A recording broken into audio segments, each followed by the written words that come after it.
بسم اللہ الرحمن الرحیم۔ شروع کرتا ہوں اللہ کے نام سے جو بڑا مہربان اور نہایت رحم کرنے والا ہے۔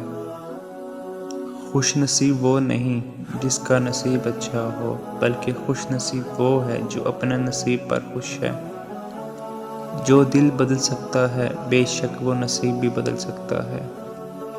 میرا نصیب غلط ہو ہی نہیں سکتا۔ میرا نصیب اس نے لکھا ہے جو مجھے 70 ماؤں سے بھی زیادہ پیار کرتا ہے۔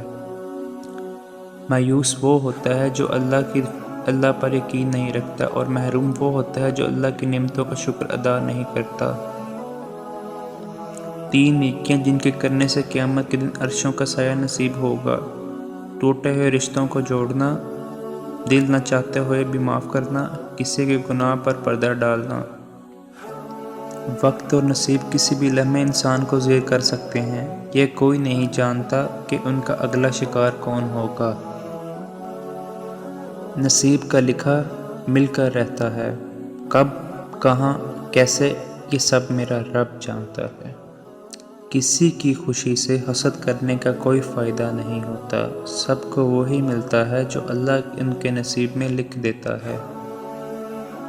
اللہ تعالیٰ نے میرے دل میں ایک بات ڈال کر مجھے بہت تسلی دی کہ وہ لوگ تیرے قابل ہی نہیں تھے جن کو میں نے تیرے سے دور کیا، اور میں نے جانا کہ میرے اللہ کے فیصلے بہت عظیم ہیں۔ نصیب میں جو ہے وہ چل کر آئے گا، اور جو نصیب میں نہیں ہے وہ آ کر بھی چلا جائے گا۔ وقت انسان کو سکھا دیتا ہے، پھر کیا نصیب، کیا مقدر، کیا ہاتھ کی لکیریں۔